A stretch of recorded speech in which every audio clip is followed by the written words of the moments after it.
이사야서가 기록된 상황은 아시리아 제국, 큰 제국의 위협이 있었던 시기예요. 이제 그 뒤에 시대도 나오는데 아시리아 제국을 이어서 바벨론 제국이 이제 일어났고, 이제 결국은 남유다가, 남쪽에 있는 유다 왕국이 멸망합니다. 그리고 또 포로로 잡혀가는 사건들이 성경에 이제 기록되어 있는데, 특별히 26장은 이사야가 나중의 일에 대한, 미래에 대한 예언으로 기록되어 있는 장 중에 하나예요.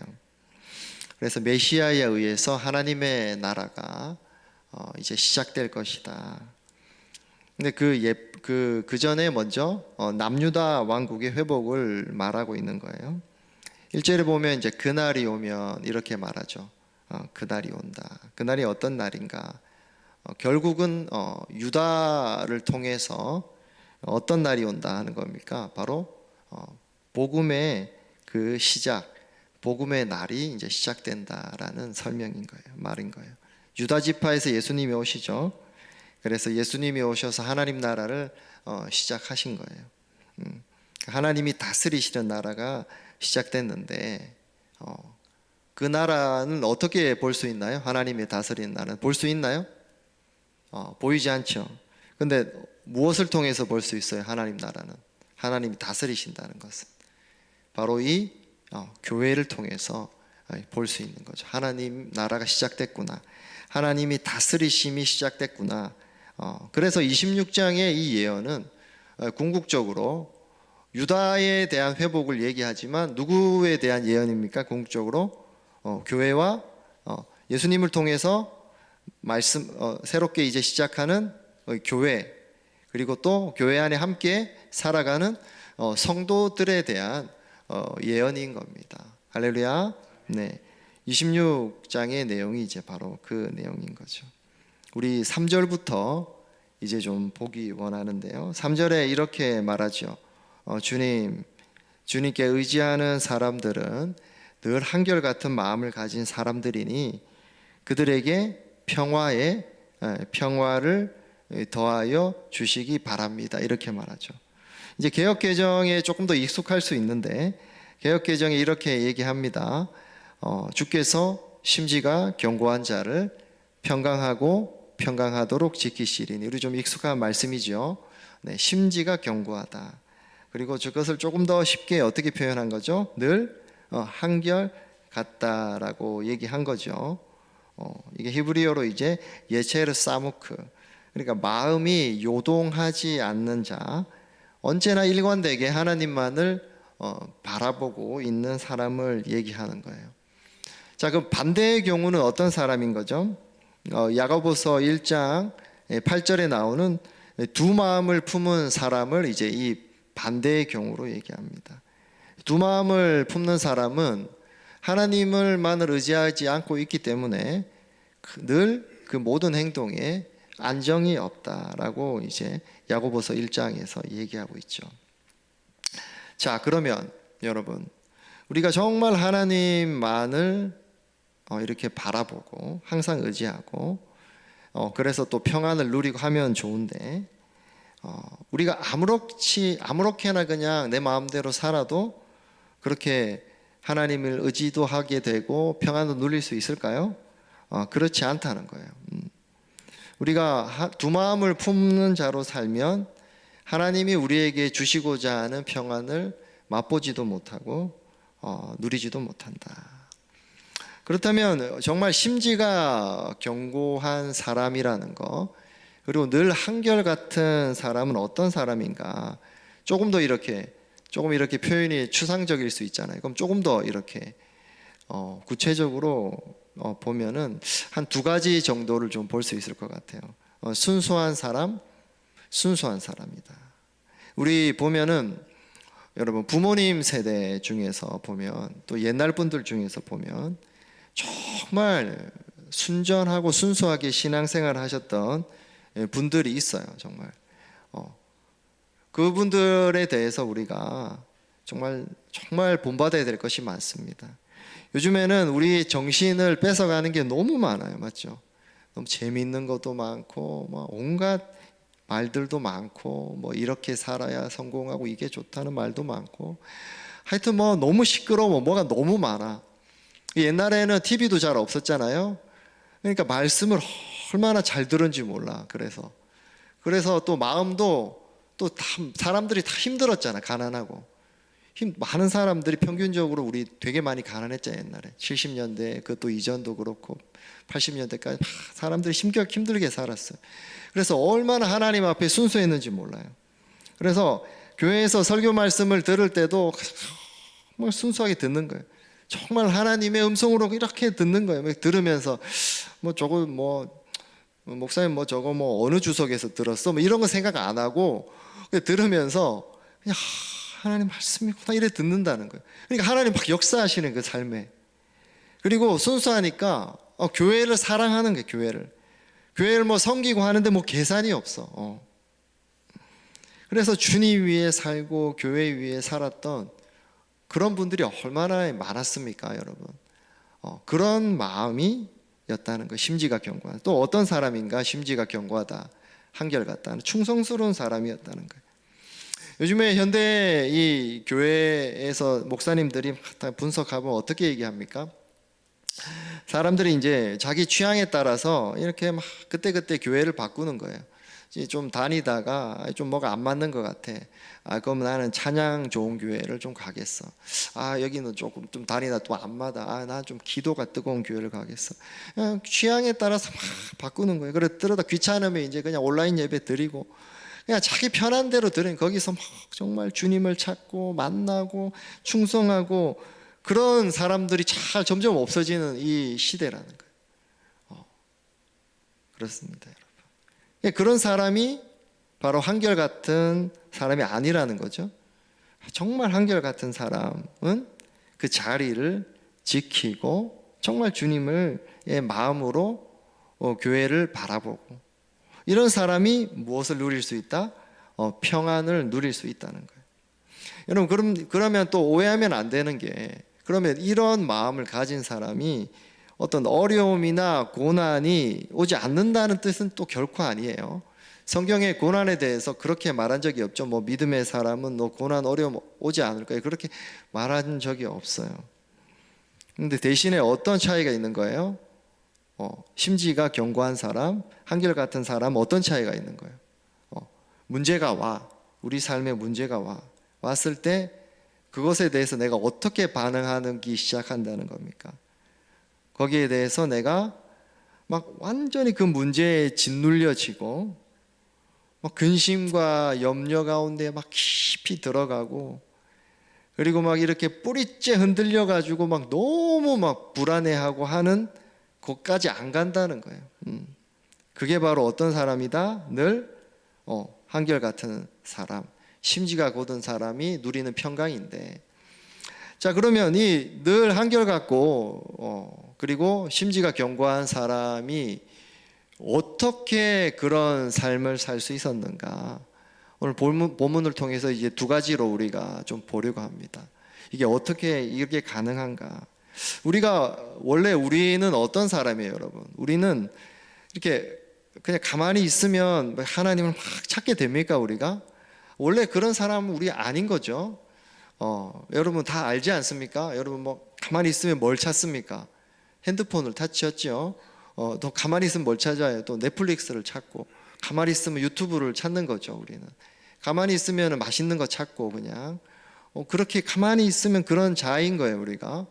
근데 그러면 우리는 그러면 평강을 누리지 못하는데 어떻게 해야 되지? 오늘 본문에 이제 두 가지를 얘기한다는 거예요. 뭘 얘기한다? 첫 번째 뭘까요? 자, 그럼 무엇이 필요한가 우리가? 자, 읽어봅시다. 시작. 공동체 신앙이 필요하다는 거죠. 심지가 견고한 사람이 평강을 누리는 비결이 두 가지가 있는데, 교회를 바라보는 시선이 다르다는 거예요. 저는 매년 초가 되면 교회에 대한 설교를 꼭 합니다. 교회에 대한 신앙이 다르다. 요즘 시대에 교회를 어떻게 이제 바라보느냐, 많은 사람들이, 교회를 다니는 사람조차도 내가 필요한 것을 채울 수 있는 어떤 충전소? 아니면 천국 가기 전에 내가 좀 잠시 좀 이렇게 도움을 받을 수 있는 그냥 임시 그냥 정류장, 충전소, 그 정도로 우리가 교회를 생각하는 분들이 많다는 거예요. 그러니까 심지가 견고한 삶이 누리는 그 평강을 못 누리는 거예요. 근데 정말 심지가 견고하고 한결같은 사람의 특징은 이 공동체 신앙을 가지려고 애쓴다는 거죠. 자, 오늘 1절을 한번 같이 읽어볼게요. 시작. 우리의 성은 견고하다. 주님께서 친히 성벽과 방어벽이 되셔서 우리를 구원하셨다 라고 말하는 거죠. 자, 1절에 나오는 이 성, 유다를 얘기하고 예루살렘 성을 얘기하는 거죠. 근데 그래서 이 시대에 예수님을 통해서 이 말씀이 이루어져서 이게 어떤 성입니까? 여러분, 결국 뭡니까 이게? 이 교회를 얘기하는 게 교회. 이 견고한 성은 뭘 얘기한다고요? 교회를 얘기한다는 거예요. 자, 좀 따라해 봅시다. 교회는 건물이 아니다. 교회는 조직이 아니다. 우리는 교회를 그냥 그냥 내가 느낌대로 생각하는 거예요. 저 교회 좋네. 왜 좋아요? 건물이 좋아서. 저 교회 좋네. 왜 좋아요? 사람이 많고 조직이 잘 갖춰져 있었어.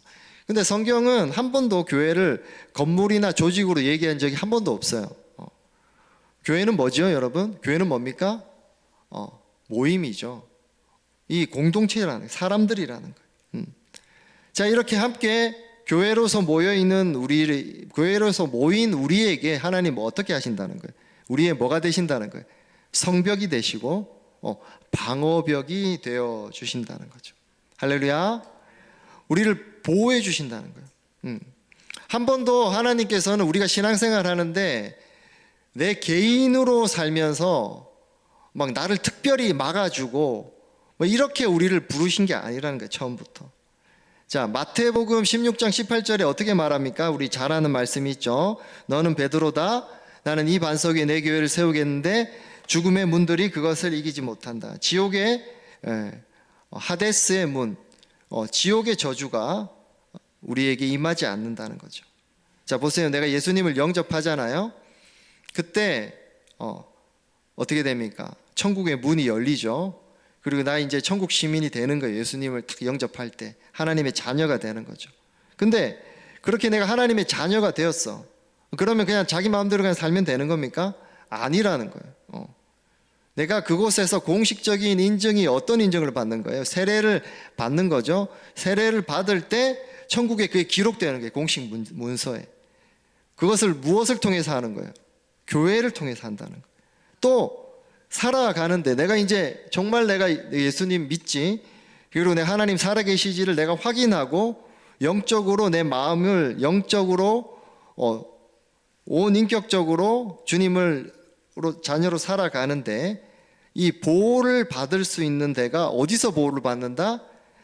교회 공동체 안에서 보호를 받을 수 있다는 거예요.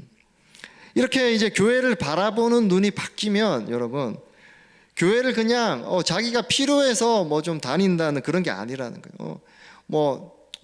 교회 안 다니면 지옥 갈지 모르니까, 그리고 좀 혼자 있으니까 좀 심심하니까 그렇게 생각하지 않는다는 거예요. 성경의 의미를 알게 되면 하나님이 교회를 특별히 주셨구나. 우리를 보호해 주시기 위해서 하나님이 우리를 특별히 교회라는 곳에 두셨구나라는 것을 알게 되는 거죠. 우리가 세상을 살면서 참 미혹이 많지 않습니까?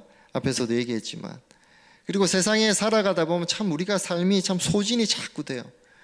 우리가 카페인으로 막 이렇게 좀 텐션을 올리고 해보려고 애쓰지만 그래도 어떻게 됩니까? 또 소진이 되잖아요.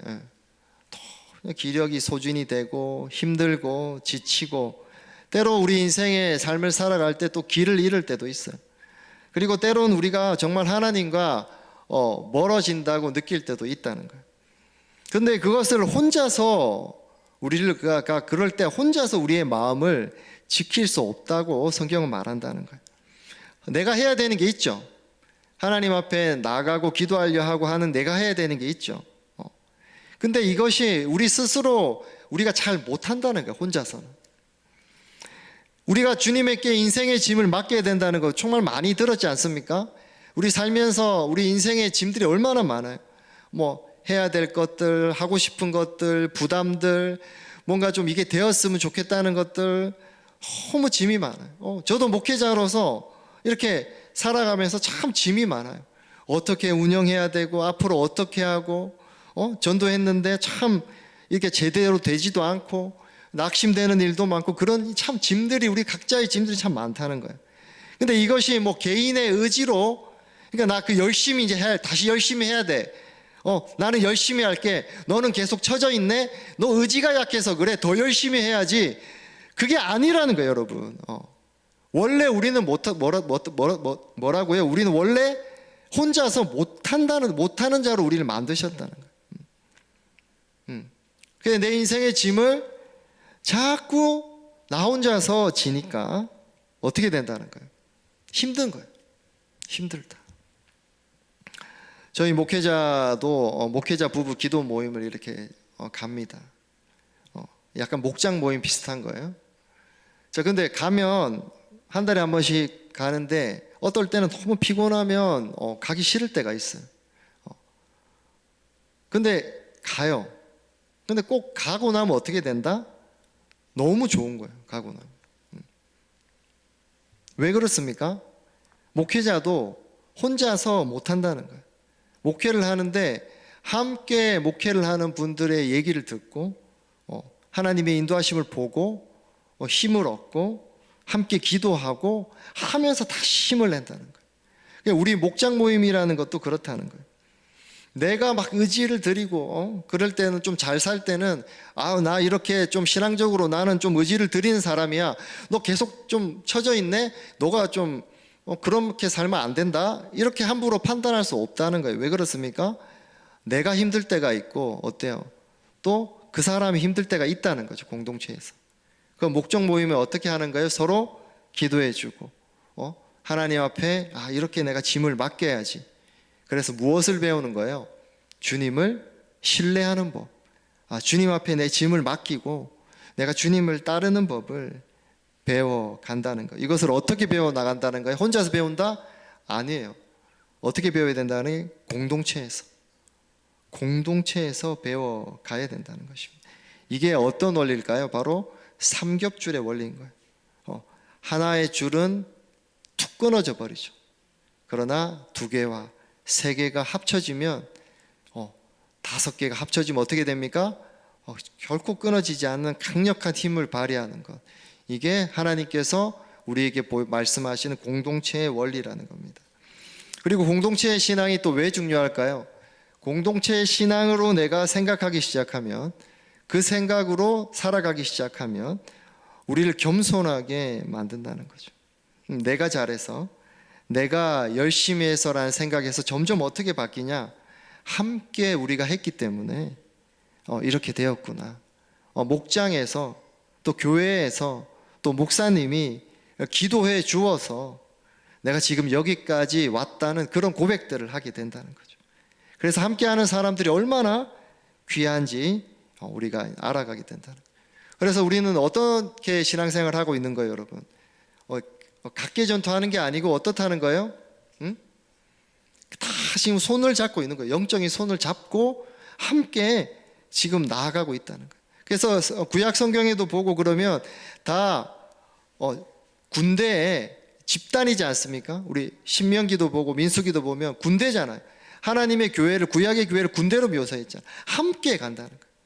이 세상에서는 어떤 메시지가 자꾸 주어집니까? 어떤 메시지예요? 그러니까 인생은 다 뭐라고요? 그냥 각계전투다. 내 살 길 내가 알아서 찾아야 된다는 메시지가 계속 있지 않습니까? 그러나 교회는 그렇지 않다는 거예요. 그래서 우리가 교회에 대해서 어떤 생각이 생깁니까? 그냥 교회를 수단으로 보지 않는다는 거예요. 내가 은혜 받는 수단, 내가 그냥 구원받는 데 필요한 수단이 아니고 특별하게 하나님 우리에게 주신 이 모임이고 공동체라는 것을 알게 된다는 거죠. 이렇게 교회를 소중하게 여길 때 어떻게 된다? 평강을 누리게 된다는 거예요. 그리고 우리가 자꾸 교만해지고 자만해지려는 마음들이 자꾸 이렇게 브레이크가 걸린다는 거예요. 5절에 보면 어떻게 말합니까? 내가 교만해지면 교만의 성을 쌓으면 하나님께서 어떻게 한다는 거예요? 그 견고하게 보이는 성을 허물어 버리신다. 내가 계산적으로 내 이익을 위해서 살아가고 욕심을 위해서 쫓아가는 그 성. 그래서 내가 이렇게 하면 다 잘 될 거야. 아유, 내가 교회 와보니까 내 인생 플랜 이렇게 이 정도로 쌓은 사람 별로 없어 보이네. 좀 나 정도는 이렇게 포트폴리오 해야지. 나 정도는 경력 관리 해야지. 나 정도는 커리어 좀 쌓아야지 라고 생각하는 사람이 혹시 있을지도 모르겠어요. 근데 어떻게 하시나요? 하나님께서 그렇게 교만해진 사람, 하나님이 그냥 툭 치면 그냥 다 무너져 버린다는 거예요. 툭 치면. 그래서 그렇지 않으려면 어떻게 됩니까? 어떻게 됩니까, 여러분? 내 겸손하려고 내가 막 애쓴다고 잘 됩니까? 공동체 안에서 겸손을 배워가는 거예요. 함께 살아가는 거예요. 함께 의지하며 살아간다는 것을 배워간다는 거예요. 자, 두 번째, 평안을 누리는 비결이 뭘까요? 두 번째는 뭡니까? 자, 읽어봅시다. 시작. 칭의의 복음이다. 자, 이 말이 어려운 말 같은데 어렵지 않습니다. 잘 들어보세요. 칭의, 이걸 설명을 해줄 건데 2절에 나온 말씀을 읽어봅시다. 시작. 잠시만, 2절은 함께 2절 제가 읽어볼게요. 성문들을 열어라. 믿음을 지키는 의로운 나라가 들어오게 해라 라고 하죠. 자, 1절에 교회를 얘기했죠. 이제 이 교회에 하나님께서 어떻게 이 문을 활짝 열으래요. 그 다음에 의로운 사람들을 다 들어오게 하라고 얘기합니다. 여러분 교회에 들어오는 사람은 의로운 사람들인가요? 아니에요. 교회에 누가 옵니까? 병자들이 오고 죄인들이 오는 곳이 교회잖아요. 자, 그러면 이게 어떤 얘기를 하는 거예요? 의로운 사람, 어떤 얘기를 한 거예요? 우리는 원래 어떤 사람이었다는 거예요? 우리는 하나님 기준에서 우리는 어떻다? 우리 옆에 한번 봐봅시다. 우리는 어때요? 하나님 기준에서 우리 어때요, 여러분?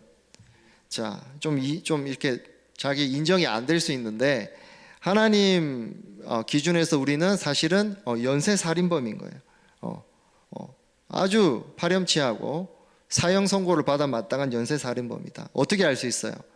여러분 지금까지 살면서 1년에 미워한 사람 몇 명 있었어요? 자, 곱하기 여러분 나이 하면은 몇 번 죽였어요? 살인 몇 번 했어요?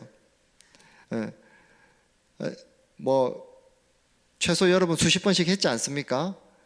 그러니까 여러분 손가락질 할 수 없다니까. 우리는 정말 하나님 앞에 미워한 거, 용서하지 못한 거, 마음으로 생각으로 지은 죄만 치면 정말 연쇄살인범 넘어가는 거죠. 근데 하나님 예수님을 믿을 때 우리 죄를 사해 주셨고 우리의 죄를 탁 가려주신 거죠. 예수님의 옷으로 딱 가려주신 거예요. 피 묻은 옷으로 딱 가려주셨다. 그것을 뭐라고 한다는 거예요? 의롭다고 가려주셨다. 의롭다고 여겨주셨다 해서 뭐라고 한다고요? 칭의라고 한다는 거예요. 자, 로마서 3장 24, 27 읽어봅시다. 시작. 그러나 사람은 그리스도 예수 안에서 얻은 구원으로 말미암아 하나님의 은혜로 값없이 의롭다는 선고를 받습니다. 그렇다면 사람이 자랑할 것이 어디 있습니까? 전혀 없다는 거예요. 전혀 자랑할 것이 없다는 거예요. 내가 구원받은 거에 대해서 자랑할 것이 없다는 거예요. 내가 지금까지 얼마나 열심히 믿어왔으면 난 천국 갈 수 있지. 내가 지금까지 얼마나 열심히 헌신했고 얼마나 열심히 봉사했으니까 하나님 나 천국 들어갈 수 있지라고 말할 수 있는 사람이 있다 없다? 없다는 거예요. 심판대 앞에 섰을 때 예수님의 하얀 옷으로 우리를 가려주신 거예요. 죄 없다는 옷으로 가려주시는 거예요. 그런데 그 옷 안쪽은 여러분 뭐가 흐르고 있어요? 예수님의 보혈의 피가 막 뚝뚝 떨어지고 있는 거예요. 그 피로 우리를 가리시고 의롭다고 여겨주셨다.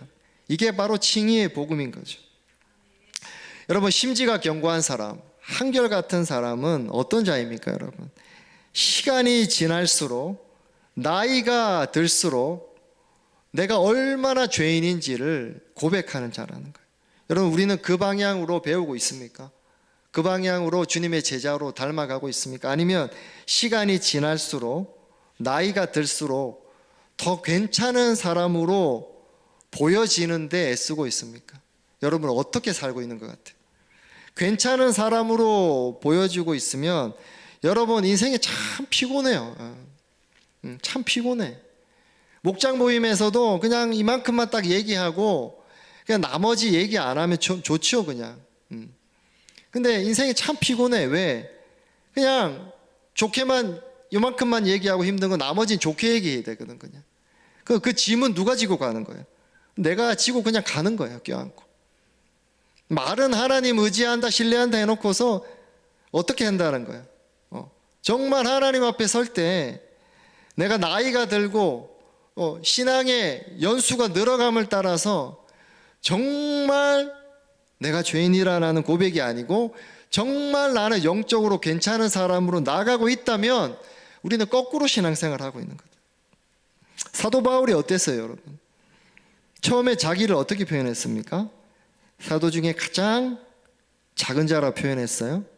그리고 또 시간이 좀 한참 지나서 어떻게 고백했을까요? 나는 성도들 중에서도 지극히 작은 자라 했어요. 그리고 그 인생의 말년에 사도 바울이 어떻게 고백했습니까? 나는 죄인 중에 괴수라고 고백한 거예요.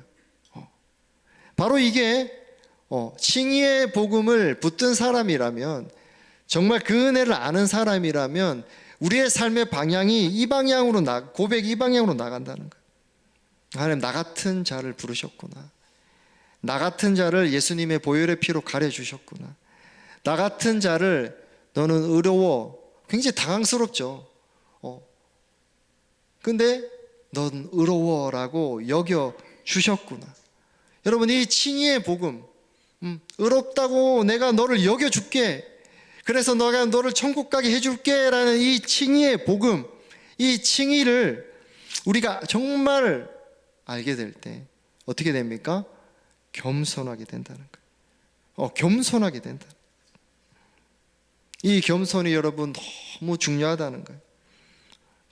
5절에 뭐라고 얘기합니까? 교만하지 않은 하나님이 비천하게 만드신다는 거예요. 여러분, 내가 남들보다 뛰어나려는 사람, 내가 남들보다 더 선생되려는 사람, 내가 남들보다 더 영적이고, 나는 잘 살고, 나는 괜찮고, 나는 멋지고, 나는 잘 살아내는 이런 슈퍼 스피리추얼 크리스찬이 되려고 하는 사람은 하나님이 더 비참하게 하신대요. 왜 어떻게 비참하게 됩니까? 자기 짐을 자기가 다 지고 가니까 그냥 스스로 비천하게 되고 힘들어진다는 거예요. 사랑하는 성도 여러분, 우리가 다시 정리를 하면 말씀을 공동체 신앙을 가질 때 이제 하나님을 의지하는 법을, 신뢰하는 법을 배워간다는 거죠. 여러분, 이 개인주의 시대죠. 얼마나 그냥 개인주의가 점점 심해집니까? 우리나라도. 그래서 내가 내가 영적이면 되고, 나는 응답받고, 나는 괜찮고, 굉장히 위험한 신앙이에요. 성경적이지 않은 신앙입니다. 그렇게 되면 개인주의 신앙으로 가면 어떻게 될까요? 금세 처음에 앞에서는 내가 주님 잘 의지해 이렇게 해놓고서 딱 뒤돌아서면 삶의 어려움이 딱 오는 순간 어떻게 될까요? 내 방법, 내 머리, 그것만 다 붙들고 나가게 되는 거예요.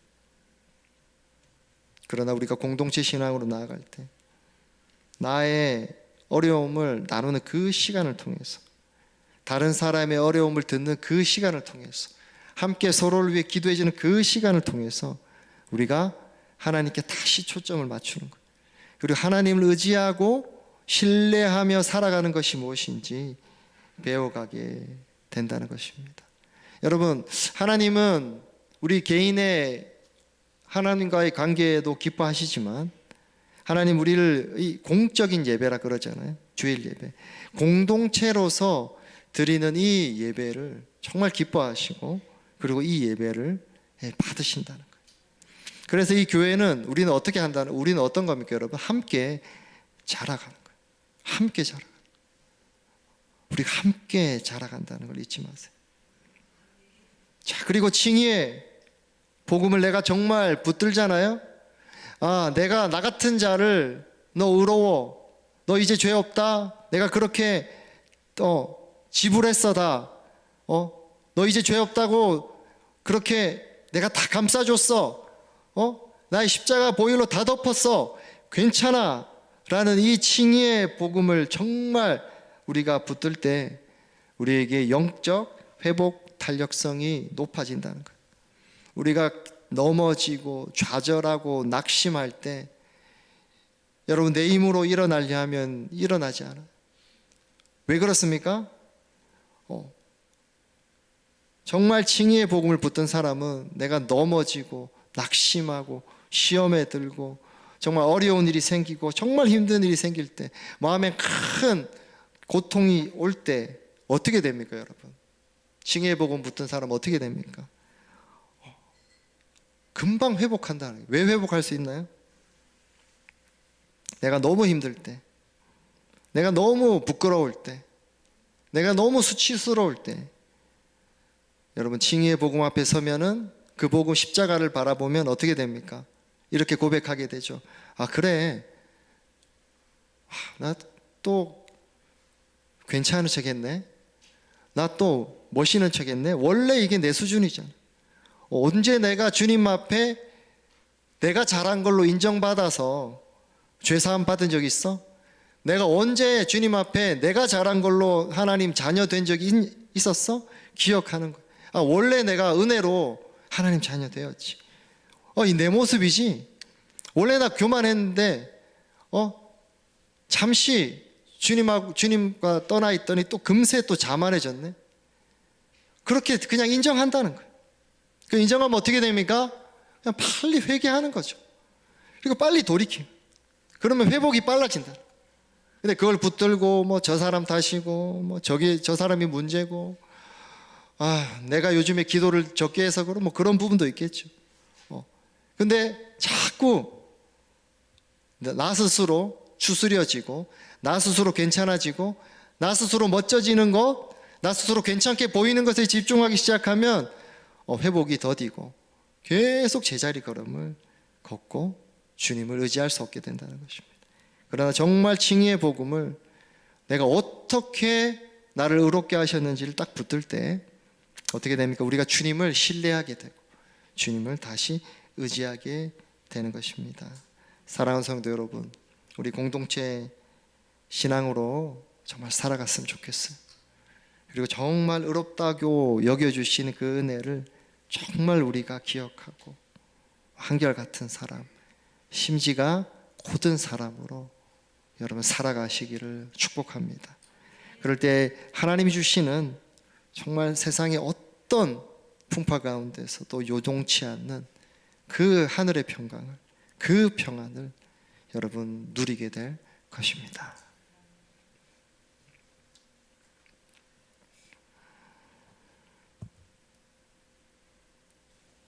함께